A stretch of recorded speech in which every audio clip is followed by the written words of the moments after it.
안녕하십니까. 자, 오늘 이번에 수업하실 내용은 우리 교재 36페이지 시민사회 그리고 이제 사회적 자본론 얘기입니다. 일단 제가 이제 지난 시간에 한번 말씀을 드린 것 같은데, 우리 교재 36페이지 하단에 있는 그림을 한번 보시면 대한민국이든 또는 뭐 미국이든 이 어떤 하나의 국가 공동체가 있다 그러면 크게 세 개의 행위자 영역이 존재해요.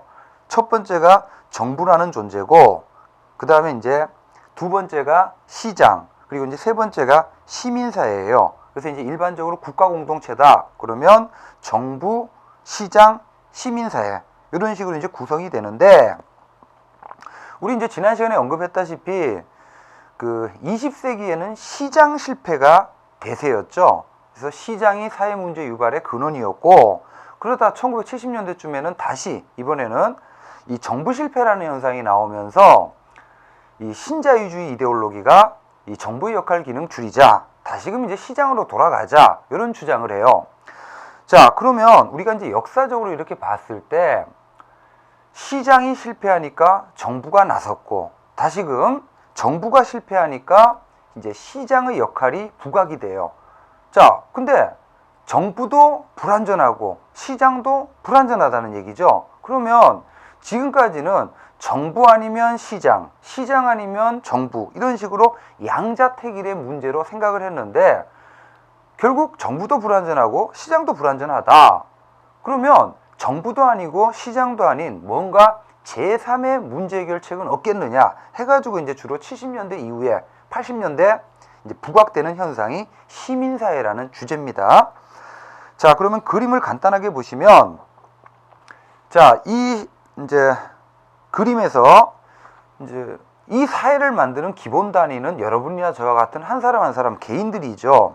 이 수많은 개인들이 있는데, 이 개인들은요, 가슴 한쪽 편에는 오직 자기 자신의 경제적 이익의 극대화만을 추구하려고 하는 성향이 있어요. 이렇게 경제적 이익의 극대화를 추구하는 합리적 경제인인 개인들이 모여서 만든 사회적 단위를 시장이라고 표현할 수가 있죠. 그래서 시장은 치열한 경쟁과 승자 독식이 지배를 해요. 그렇게 해서 이 자원을 배분하는 메커니즘이고, 또 이 개인들은요, 가슴 반대편에는 이타적이고 공익지향적인 속성들도 있어요. 이렇게 이타적이고 공익지향적인 속성을 지닌 개인들이 누가 시키지도 않았는데 자발적으로 참여해서 사회 구성원들 간의 협력, 이런 걸 통해서 사회 문제를 해결해 나가는 메커니즘을 이제 시민사회라고 표현할 수가 있죠. 그런 식으로 그림을 이해하시고, 그래서 36페이지 상단에 시민사회 개념을 한번 좀 봅시다. 두 번째 줄 동그라미 1번에, 자, 일반적으로 정부, 시장, 시민사회라고 하는 세 개의 영역으로 구성된 국가 공동체가 있다. 그러면 여기서 시민사회는 뭐냐? 국가와도 구별이 돼요. 시장과도 구별되는 독립된 제3의 영역이죠. 그리고 여기서는, 자, 이 시민사회 행위자들은요, 사익을 추구하는 게 아니에요. 뭐 시장과 더불어 같은 민간 부문인데 시장은 사익을 추구하는 존재들이죠. 그게 아니라 민간 부문의 행위자인데 사익이 아니라 공익을 추구합니다. 그리고 누가 시켜서가 아니라 자발적으로 사회 구성원들이 행동을 하고, 그리고 자치적이다라는 얘기는 사회 문제를 스스로 해결한다는 얘기죠. 이렇게 공익적이고 자발적이고 자치적인 이 시민사회 결사체, 어소시에이션, 모임들이 있는데, 그 대표적인 예가 여러분들이 잘 알고 있는 NGO, NPO, 뭐 참여연대라든지 경실련, 환경운동연합, 이런 이제 단체들이 활동하는 영역을 시민사회다, 이런 식으로 표현합니다. 그래서 시민사회의 중요한 특징은 이제 공익적이고 자발적이고 자치적이라는 거예요. 자, 그러면 오늘날 이 시민사회라는 게 이제 왜 이렇게 부각이 되느냐? 아까 이제 좀 전에 언급했던 내용인데요. 동그라미 2번에 네 번째 줄 보시면, 효율적인 공공 서비스 공급 장치로 시장 실패도 극복할 수 있고 정부 실패도 극복할 수 있는 제3의 대안이 될 수 있다는 거예요. 자, 예를 들어서 간단하게 언급을 하면, 여기 어떤 사회가 있다라고 칩시다. 뭐 전원일기에 나오는 양촌리라고 하는 사회가 있다. 그러면 이 사회에 수많은 개인들이 이렇게 존재하겠죠. 그러면 자, 이 양촌리라는 사회, 치안이라는 서비스, 이 사회에 필요한 대표적인 공공 서비스죠. 그러면 이 치안이라는 서비스는 대표적으로 공공재예요. 이 공공재의 특성상 이 사회에는 필요한데 시장 메커니즘에 맡겨두면 사회 구성원들이 전부 다 이 공공재에 무임승차를 해요. 무임승차를 해서 사회적으로 필요한 만큼 이 공공재 공급이 공급되지를 않게 되죠. 자, 그래서 이제 사회적으로 분명히 필요한 공공재인데 시장 메커니즘에 의해서 공급이 안 되니까, 시장 실패가 나타나니까 누가 개입을 합니까? 이 서비스를 공급하기 위해서 정부가 개입을 해서 이 마을에다가 파출소를 이렇게 설치하죠. 그런 다음에 이제 이 경찰들을 이렇게 배치해서 치안 서비스를 제공하는데 이 자체가 바로 정부 개입을 뜻하죠. 자, 이렇게 정부가 공급을 하다 보니까 어떤 문제가 생기냐면 우리 앞서 봤던 정부 실패의 요인들이 여기서 발생을 해요. 뭐 니스칸에는 예산 극대화라든지 파킨슨 법칙, 그래서 예산 낭비, 인력 규모의 극대화, 이거 이제 달리 표현하면 정부 실패죠. 자, 근데 이제 정부도 아니고 시장도 아닌 일종의 제3의 방식으로 이 치안 서비스가 공급이 될 수 있거든요. 대표적인 예가 주민 순찰이에요. 그 지역에 살고 있는 주민들이 자발적으로 문제 해결 과정에 참여해서 구성원들 간의 협력을 통해 치안 서비스가 제공이 될 수도 있어요. 이 주민 순찰이 바로 시민사회적인 문제 해결이죠. 그러면 이 주민 순찰이 이루어지기 위해서는, 즉 시민사회적인 문제 해결이 이루어지기 위해서는 사회 구성원들이 문제 해결 과정에 참여를 해야 돼요. 그리고 사회 구성원들 간의 협력이 존재해야 돼. 그리고 사회 구성원들의 참여와 협력이 이루어지기 위해서는 뭐가 필요하냐 하면 믿음이 있어야 돼. 신뢰가. 아, 저 사람도 참여할 것이라는 믿음이 있어야 나도 참여를 하게 되거든요. 그래야 협력이 이루어져요. 그래서 이 신뢰를 오늘날 그 사회의 눈에 보이지 않는 하나의 자산이다라고 해서 얘를 사회적 자본론이라고도 표현해요. 소셜 캐피털, 사회적 자본이라고도 표현합니다. 자, 그 얘기입니다. 그래서 36페이지 하단 얘기는 이제 이 효율적인 공공 서비스 공급 장치로 이 시장 실패도 정부 실패도 이제 극복할 수 있는 제3의 대안으로 시민사회가 역할을 할 수 있다라는 점. 자, 다음 페이지 보시면 37페이지요. 이 시민사회의 대표적인 행위자가 NGO라 그랬죠. 여러분 뭐 이건 상식적으로 잘 알고 계실 텐데, 자, 이 NGO에 대해서 간단히 좀 봅시다. 동그라미 1번 보시면 시민사회는 정부 또는 국가와는 독립적으로 존재하는 인간들 간의 연결망, 네트워크에다 동그라미 해두세요.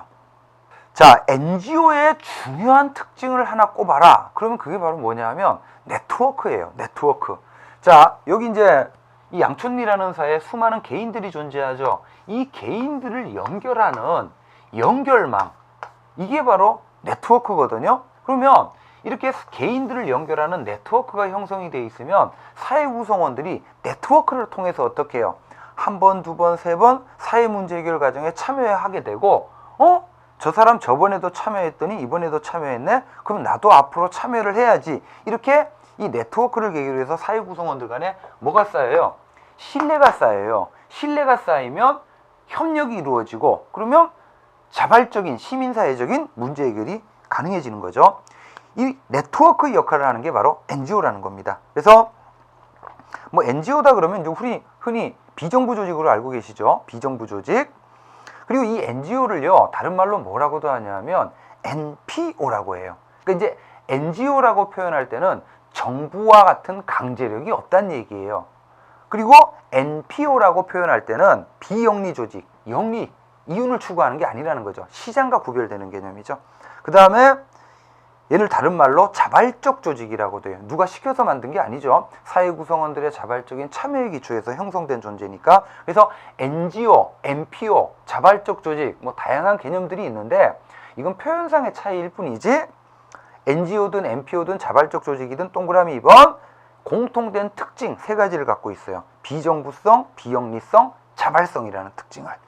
그래서 그 밑에 하단에 보시면 NGO, NPO, 자발적 자발적 조직 특성들이 쭉 나열되어 있죠. 제목 중심으로 좀 기억하시면 되겠습니다. 제1섹터도 아니고 제2섹터도 아닌 제1섹터는 정부입니다. 제2섹터는 기업, 시장 조직이에요. 그래서 제1섹터도 제2섹터도 아닌 제3섹터의 조직이고, 비정부 조직이라 그랬죠. 그리고 비영리 조직, 공익을 추구한다 그랬죠. 그리고 다섯 번째, 나름대로의 공식적인 규칙, 규정, 이거에 의해서 조직이 운영되는 공식적 조직이고, 스스로 문제를 해결하는, 그리고 7번에 이제 종교적인 측면이 없어요. 그리고 특정 정파의 이익을 추구하지 않고 불특정 다수의 공익을 추구하는 존재죠. 자, 다음 페이지 4번에 보시면 38페이지요. 이 NGO의 역할과 기능, 뭐 1번, 2번, 3번은 쭉 읽어보시고, 자, 4번이 중요합니다. 이미 말씀드렸던 건데, 어떤 사회에 NGO가 활성화가 되면, 즉 네트워크가 활성화가 되면, 아까 말씀드렸던 내용입니다. 사회 구성원들이 NGO, 즉 네트워크를 통해서 공공문제 해결 과정에 참여해 버릇하죠. 그 과정에서 뭐가 쌓여요? 신뢰가 쌓이죠. 이런 신뢰가 쌓이게 되면, 사회적 자본이 축적이 되면, 우리 앞서서 언급했던 그 공공재에 무임승차하려고 하는 성향이나, 아니면 공유주의 비극, 우리 지난 시간에 봤던 공유주의 비극도 사회 구성원들 간에 믿음이 없으니까, 신뢰가 없으니까 오직 자기 자신의 이익 극대화만을 추구하는 거죠. 자, 이렇게 이제 NGO 활성화에 의한 시민들의 자발적인 참여 네트워크가 확대가 되면 신뢰와 사회적 자본이 축적이 되고, 이렇게 하면 마지막 탯줄, 집단행동의 딜레마와 공유주의 비극을 극복할 수가 있습니다. 자, 그래서 이제 나오는 개념이 38페이지 하단에 신뢰와 사회적 자본 얘기입니다. 신뢰는 이런 뜻이죠. 트러스트. 내가 너 힘들 때 도와줄 테니까 너도 나 힘들 때 도와줘. 이렇게 이제 사회 구성원들 간에 존재하는 일종의 믿음이죠. 관계 속에서 존재하는 믿음. 이 신뢰를 그 사회가 갖고 있는 눈에 보이지 않는 하나의 자산으로 인식하는 견해를 사회적 자본론이라 그래요. 그래서 이 사회적 자본론은 이 사회에 내재되어 있는 집단행동의 딜레마, 공유주의 비극을 극복하기 위해서 주로 최근 동그라미 하세요. 90년대 이후에 와서 이제 논의되는 개념이거든요. 그래서 이 사회적 자본의 대표적인 이론가가 푸트남이에요. 푸트남 체크하시고 다음 페이지 넘기시면 39페이지 후쿠야마입니다. 후쿠야마. 그래서 사회적 자본 하면 꼭 기억해야 될 사람 두 사람, 푸트남하고 후쿠야마라는 사람이에요. 자, 동그라미 3번에 보시면 이 사회적 자본의 종류 좀 봅시다. 뭐가 사회적 자본에 해당하느냐? 가장 중요한 게 신뢰라 그랬죠? 신뢰. 그리고 아까 뭐라 그랬어요? 네트워크라 그랬죠? 네트워크. 그리고 디귿번에 보시면 상호 호혜의 규범. 우리나라의 두레나 풍화시 같은 문화. 그러니까 내 호혜라는 게 서로한테 이익이 되는 거죠. 그 다음에 믿음. 공유하고 있는 사회 구성원들이 공유하고 있는 믿음이 있을수록 이 구성원들 간의 끈끈한 신뢰 이런 게 이제 형성이 되겠죠. 그리고 이제 공식적인 제도와 규율, 예를 들어 법치주의라고 하는 제도 이런 것들은 어떻게 보면 신뢰의 가장 기초가 되는 거죠. 법은 누구에게나 평등하게 적용돼야 그 사회에 대한 믿음이 신뢰가 쌓이게 되죠. 2번에 보시면 사회적 자본에 대한 논의라고 해서 자 2번에 동그라미 2번 푸트남 동그라미 하시고 동그라미 3번에 후쿠야마 동그라미 하세요. 그래서 사회적 자본에 대한 이제 논의를 한 대표적인 학자 푸트남하고 후쿠야마 이 두 사람은 꼭 기억하세요. 그래서 푸트남은 사회적 자본에 대해서 개념 정의를 하고 있어요. 사회 구성원들 간의 상호이익, 너한테도 이익이 되고 나한테도 이익이 되는 거죠. 이렇게 이제 상호이익을 증진하기 위해서는 뭐가 이루어져야 돼요? 조정과 협력 동그라미. 이 조정과 협력이 용이하게 하도록 하는 그 사회가 갖고 있는 네트워크라든지 사회적 규범 그리고 신뢰 이런 걸 이제 특징으로 하는 사회 조직 자체의 특성이다. 이렇게 이제 푸트남은 얘기를 하고 있고, 그 다음에 후쿠야마가 쓴 유명한 책이 트러스트라는 신뢰라는 책이에요. 여기서 이 6개국 사례 비교를 하거든요. 그래서 이 신뢰와 경제 발전의 관계를 설명을 하는데 대개 여러분들 그 고신뢰 사회에는요 사회 구성원들이 서로를 믿어요. 그러다 보니까 의심하고 감시 감독하는데 쓸데없는 시간과 비용이 절약이 돼요. 이거를 거래 비용이라 그러거든요. 그래서 고신뢰 사회에서는 경제 활동하는데, 그리고 저신뢰 사회는 반대로, 저신뢰 사회는 어떤 사회입니까? 서로 못 믿는 사회죠. 못 믿으니까 어떻게 해요? 뭐 물건 사고 팔 때마다 항상 의심하고 감시 감독을 해야 돼요. 저 사람을 직원으로 채용했는데 진짜 열심히 일할지 농땡이 피울지 그거에 대한 믿음이 없는 거죠. 자, 이렇게 고신뢰 사회에서는 경제 활동을 하는데 쓸데없는 시간과 비용, 요걸 거래 비용이라 합니다. 이 거래 비용이 줄어드니까 상대적으로 뭐가 높아져요? 비용이 줄어드니까 효율성이 높아지죠. 그래서 효율적인 거래를 통한 안정적인 경제 성장에 기여한다, 이렇게 얘기를 하고 있어요. 사회적 자본의 특성은 여러분들이 한번 읽어보시고요. 40페이지로 넘어가겠습니다. 자, 4번에 이 신뢰와 사회적 자본이 수행하는 기능에 대해서 간단히 보면요. 자, 왜 신뢰와 사회적 자본이 필요하느냐? 2번에 보세요. 4번에 2번. 자, 경제적 효율성을 높인다는 점이죠. 뭐 이미 봤던 거죠. 경제적 효율성을 높인다. 왜 경제적 효율성을 높입니까? 거래 비용을 줄여서요. 자, 그 다음에 이제 동그라미 3번. 민주주의 발전의 기초가 되기도 해요. 민주주의라는 게 민이 주인이 되는 정치 원리거든요. 그러면 주인인 민이 어떻게 해야 돼요? 공공문제 해결 과정에 참여를 해야 되거든. 그래서 이제 민주주의의 중요한 가치가 참여예요. 믿음이 있을 때 참여하게 되겠죠. 그래서 민주주의 발전의 기초가 되고, 그 다음에 4번에 거버넌스. 오늘날은 행정을 어떻게 이해합니까? 거버넌스로 이해하죠. 거버넌스도 바로 참여주의죠. 자, 이 정도로 보시고, 자, 그 다음에 이제 뭐 마지막에 40페이지 보시면 정부 NGO 관계론이라고 해서요. 이제 오늘날 이 NGO라는 게 이 사회의 중요한 행위자, 세력이거든요. 그래서 이제 과연 이 정부와 NGO가 어떤 관계를 구축을 해야 되느냐에 관한 이론적인 논의인데, 뭐 크게 그 일반적 관계 요것만 봐두세요. 대체적 관계, 정부가 못하는 일을 NGO가 대체해가지고 그 역할을 수행한다는 얘기예요.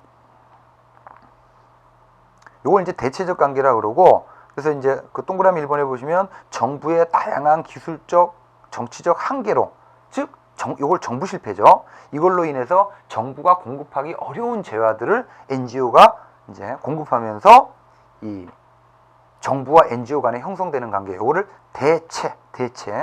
자, 두 번째 보완. 보완은요, 자, 이런 겁니다. 정부가 정책 결정을 하면요, NGO가 정부로부터 보조금을 받아서 국민들에게 또는 저소득층에게 사회 서비스나 또는 이제 복지 서비스를 전달하죠. 그러면 정부는 정책 결정, NGO는 집행, 이런 식으로 둘이 파트너십 관계가 형성이 되죠. 요거를 보완적 관계라 그래요.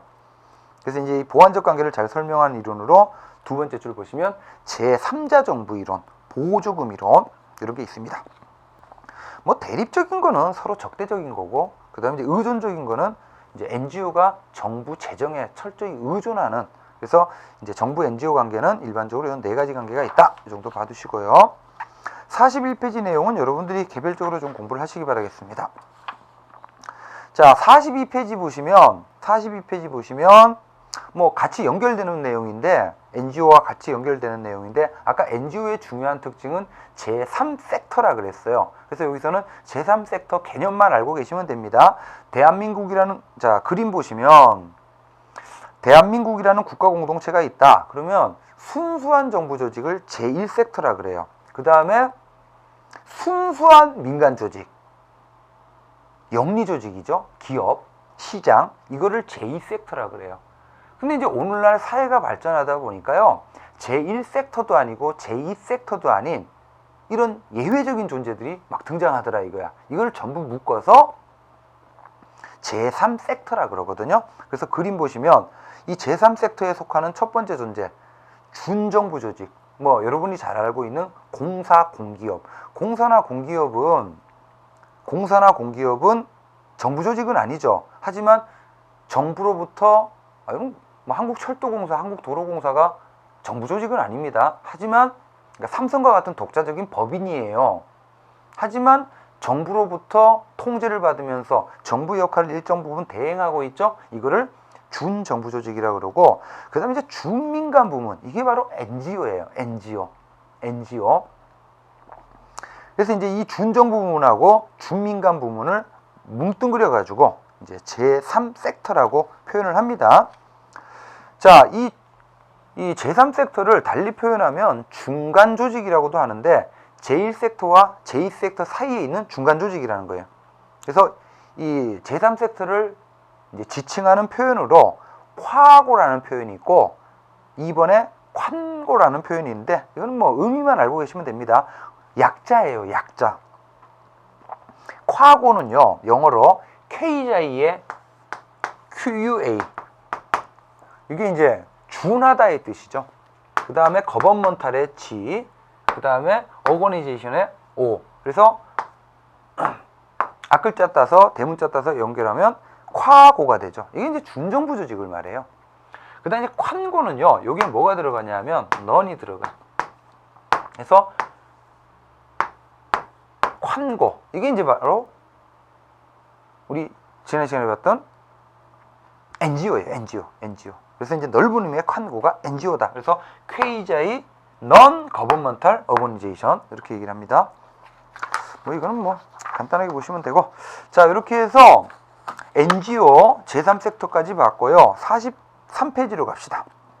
자, 43페이지에 테마 7, 작은 정부론이라는 주제인데, 땡땡하고 뭐라고 되어 있습니까? 이제 정부 실패에 대한 대응 논리죠. 그래서 자, 시기적으로 봤을 때 1970년대입니다. 어떤 일이 있었죠? 정부 실패 있었죠? 그러면서 80년대쯤 와가지고, 80년대 동그라미 하세요. 이 80년대쯤 와가지고 작은 정부론이라는 게 등장을 하는데, 작은 정부론은 뭐 쉽게 표현하면 20세기 동안 커져왔던 정부의 역할과 기능을 줄이자 이거야. 그리고 가급적이면 어떻게 해요? 여러분, 정부가 줄어들면 그만큼 민간의 자율성이 높아지겠죠? 그래서 정부 기능 축소, 상대적으로 민간 부문 확대. 자, 이게 이제 작은 정부론인데, 그럼 이 작은 정부론이 구체적으로 어떻게 80년대 이후에 나타나고 있냐? 첫 번째가 규제 완화론이에요. 이제 정부가 이제 민간에 개입하는 수단이 규제죠. 그래서 이제 불필요한 정부의 규제, 역할, 이런 것들을 이제 최대한 폐지하자. 이런 게 이제 신자유주의 이데올로기에 근거하죠. 그 다음에 이제 두 번째, 감축 관리라는 게 있고, 그 다음에 이제 세 번째, 최근의 유행인 이 민간화, 프라이비티제이션, 이런 게 있습니다. 이게 이제 바로 작은 정부론의 내용에 해당하는 건데, 자, 여기서 이제 보셔야 될 게 이 감축 관리하고 특히 이제 중요한 게 민간화입니다. 그래서 감축 관리는 간단하게 보면요, 이건 이제 70년대 후반에 나온 이론인데, 이 70년대 1, 2차 오일 쇼크, 석유 파동이 있었거든요.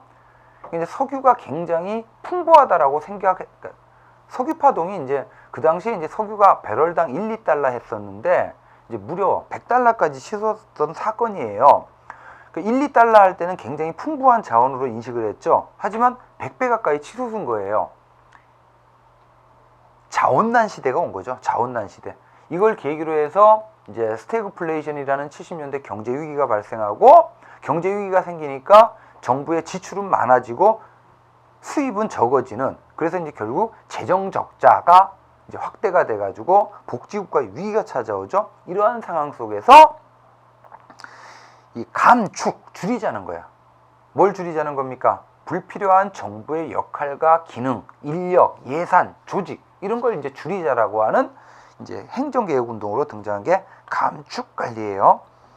그래서 그 개념 정도만 알아두시면 되겠습니다. 동그라미 1번에 이제 감축 관리의 의미, 70년대라 그랬죠. 그래서 첫 번째 줄 끝부분에 행정의 전반적인 효율성 향상이 목적이에요. 이걸 위해서 역기능적이거나 불필요한 기능, 조직, 이런 것들을 폐지 축소하자, 이런 움직임이에요. 그 밑에 감축 관리가 왜 나왔습니까? 뭐 가장 직접적인 게 자원의 희소성에 대한 인식이죠. 석유 파동. 자, 그리고 이제 다음 페이지 보시면 이제 두 번째가 비대한 행정국가의 한계, 이름하여 정부 실패죠.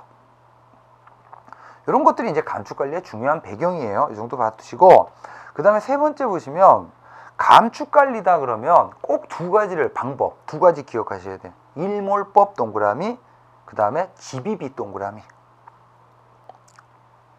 그래서 감축관리다 그러면 꼭 기억하셔야 될 게 두 가지예요. 일몰법, 영어로 sunset law라 그래요. 자, 감축관리의 방법, 일몰법. 자, 여러분 이제 지평선이 이렇게 있으면 sun, 해가 아침에 일출하죠. 그 다음에 얘는 어떻습니까? 저녁 되면 일몰해요. 근데 이제 이 sun을, 해를 뭐라고 하냐면 이제 정책이나 조직이라고 가정을 하면요. 자, 여러분 정책이나 조직은 상대적으로 만들기는 쉽거든요. 근데 얘가 한번 만들어지면 계속 이렇게 살아남으려고 하는 생존 본능이 있어요. 그래서 이제 어떤 정책이든지 간에 일단 만들어지면 그 정책으로 인해서 혜택을 보는 수혜 집단이 존재하는데, 그 수혜 집단은 이 정책이 아무리 비효율적이라 하더라도 폐지 축소되는 것에 대해서 목숨 걸고 반대해요. 그리고 그 정책을 담당하는 조직이 있어야 되겠죠. 조직은 한번 만들어지면 얘가 유기체 같아가지고 기본적으로 생존 본능이, 살아남으려고 하는 생존 본능이 있어요. 그래서 이제 기본적으로 정책과 조직은 한번 만들어지면 계속 이렇게 유지 존속되려고 하는 성향이 있는데, 그래서 어떻게 하냐면 일몰법은요 이런 겁니다. 이 정책이나 조직을 만드는 근거법에다가 이런 조항을 달아요. 이 정책과 조직은 향후 5년 또는 10년이라는 기간을 정해서 그 기간이 지나면 무조건 뭐 하도록 하는 거예요? 폐지 축소되도록 하는, 요걸 이제 일몰이라 그러죠. 일몰. 자, 이러한 법률 조항을 일몰법이라 그래요. 그래서 일몰법, 정책이나 조직이 뭐 5년 또는 10년 이런 일정 기간이 지나면 자동적으로 어떻게 해요? 일몰되도록 하고, 만약 그 기간이 지났음에도 불구하고 계속 존속시켜야 되겠다 그러면 국회로부터 다시 승인을 받도록 하는 법률 조항을 일몰법이라 그래요. 그 다음에 이제 GBB는요, 이게 이제 나중에 예산에서 자세하게 볼 건데, 제로 베이스 버제팅, 영기준 예산이라 그러거든요. 영기준 예산. 그래서 예산 편성할 때, 해마다 예산 편성할 때 제로에서 출발하자는 거예요. 0에서. 이렇게 하면 이제 작년도까지 지속되어 오던 비효율적인 사업의 폐지 축소가 용이해지겠죠. 자, 이 정도에서 감축관리는 이 파트에서는 꼭 기억하셔야 될 게 감축관리의 배경이 있죠. 그리고 이제 이 감축관리다 그러면 방법 두 가지, 일몰법하고 GBB, 요거는 좀 꼭 기억하십시오. 자, 그 다음에 이제 볼 내용이 뭐냐 하면 이제 민간화라는 주제인데, 민간화. 자, 그 다음에 볼 내용이 민간화입니다. 이 민간화는 최근에 이제 작은 정부론의 중요한 내용이죠. 근데 이제 이 민간화라는 건 쉽게 말하면 정부가 수행하는 역할을 민간으로 넘기는 거예요. 그러면 이제 민간화를 알아보기 위해서는 먼저 이 정부 기능 재분배에 대해서 봐야 되는데, 먼저 그 44페이지에 이 그림은 좀 봐두세요. 아까 이제 봤던 그림인데, 제3섹터 할 때 봤던 그림인데, 이 공공서비스의 공급 주체다. 그러면 오늘날 공공서비스는 정부만이 공급한다. 틀린 말입니다. 왜 틀리냐면 뭐 시장이, 기업이 공공서비스를 제공하기도 해요. 또는 NGO가 공급하기도 해요. 이렇게 이제 공공서비스의 공급 주체가 다양하다라는 거지. 그래서 이제 공공서비스 공급 주체에는 크게 공공부문 동그라미, 민간부문이 있어요. 그 다음에 공공부문은 다시 정부부문, 정부조직이 있고, 그리고 준정부문. 이 준정부문을 우리나라에서 법적으로 뭐라고 표현하냐면요, 공공기관이라 그래요. 흔히 말하는 공사공기업, 공공기관. 자, 그리고 그 그림에서 정부 부문은 정부 조직이죠. 그래서 현재 정부 부처가 있고요. 그 다음에 정부 기업이라는 게 있어요. 정부 기업. 그 다음에 책임 운영 기관이라는 게 있습니다. 이런 것들은 전부 다 그 정부 부문, 정부 조직. 여기서 일하는 사람들은 전부 다 공무원이죠. 그리고 이제 이 준정부 부문, 법적으로 공공기관이라 그러는데, 이 공공기관에는 다시 공기업이 있고 준정부기관이 있습니다. 이런 것들은 뒤에서 이제 별도로 독자 항목으로 나오기 때문에, 이런 식으로 이제 구성이 되는구나. 이렇게 한번 봐두시고, 45페이지 보시면 이 정부 부문하고 준정 부문에 대해서 간단하게 언급이 되어 있으니까 여러분이 일단 이제 개관 차원에서 한번 읽어보시기 바라겠습니다. 그 45페이지에 보시면 이 공공 서비스 공급 방식의 유형이라고 해가지고 유형 동그라미 하세요. 크게요, 공공 서비스 공급 방식은 네 가지로 나뉘어요. 일반 행정 방식, 책임 경영 방식, 민간 위탁 방식, 민영화 방식. 자, 이 중에 3번하고 4번 있죠. 민간 위탁하고 민영화 방식. 요 4번을 묶어서 민간화라고 써주세요. 민간화. 그래서 이 공공 서비스 공급 방식은 크게 네 가지로 나뉘는데 다음 페이지 그림이 중요합니다. 표가 중요합니다. 표가 46페이지 표를 보시면 상단에 이렇게 네 가지로 나뉘는 거는요. 자, 어떻게 나누냐 하면 주체가 공공 서비스 주체가 공공 부문이냐 민간 부문이냐. 공공 부문에 속하는 게 주체가 공공 부문인 게 1번 일반 행정 방식이 있고 2번에 책임 경영 방식이 있죠. 그 다음에 주체가 민간 부문인 게 3번에 어떻게 해요? 민간 위탁. 민간에다 위탁을 주는 거죠. 그 다음에 4번에 민영화 방식이 있죠. 그 다음에 이제 주체가 공공 부문이냐 민간 부문이냐에 따른 구분이고 그 다음에 수단이 권력적일 수가 있고 시장적일 수가 있어요. 이렇게 이제 2 곱하기 2 조합을 해가지고 이렇게 이제 네 가지로 나뉜다는 거고 자, 이렇게 이제 오늘날 공공 서비스의 공급 주체도 다양하고 그에 따라서 공급 유형도 크게 주체가 공공 부문이냐 민간 부문이냐 그리고 수단이 방식이 권력적이냐 시장적이냐에 따라서 일반 행정 방식, 책임 경영 방식, 민간 위탁 방식, 민영화 방식 이렇게 구분이 된다는 겁니다. 자, 이런 전제하에 하단에 3번 좀 보세요. 자, 정부 기능 재분배라는 건데 지금 우리가 이제 보고 있는 내용이 작은 정부론이거든요. 그리고 이 작은 정부를 만들기 위해서 정부가 수행하던 역할과 기능을 민간에 넘기자. 민간화에 대해서 보기 위해서는 먼저 정부가 수행하기에 적합한 기능은 정부가 여전히 해야 될 거고 정부가 수행하기에 적합하지 않은 기능을 민간에 넘겨야 되겠죠. 이런 걸 이제 알아보는 논리를 작은 정부론이라고 정부 기능 재분배라고 합니다. 이 정부 기능 재분배에서는 동그라미 2번을 꼭 기억하셔야 돼요. 자, 정부 기능 재분배에서 중요한 개념이 시장성 테스트라는 개념이거든요. 그러면 다음 페이지 자, 그림으로 좀 이해합시다. 자, 그 47페이지의 그림 보시면 이제 큰 원이 뭐냐 하면 행정국가 시대에 행정국가는 큰 정부였죠. 적극정부. 행정국가 시대에 정부가 수행하던 큰 역할과 기능이었는데 이 행정국가 시대에 정부가 수행하던 역할과 기능을요 나눠보면 둘로 나눠볼 수가 있어요. 로잉이라는 거하고 스티어링이라는 걸로. 자, 이거는 이제 배 항해술에서 나오는 건데 배를 항해할 때 이 스티어는 배에서요 이 방향을 잡는 조타 기능이에요. 반면 로잉은 뭐냐면 배는 가기 위해서 노를 져야 가겠죠. 노젓기. 그러면 이제 대한민국이라는 배가 있다. 그럼 대한민국이라는 큰 배가 그 대한민국 안에는 정부도 있고 민간도 있는데 이 배가 일정한 방향으로 움직여가기 위해서는 로잉 기능, 배를 져야 할 거 아닙니까? 그 다음에 또 어떻게 해줘야 돼요? 방향 잡기, 조타 기능을 해줘야 되겠죠?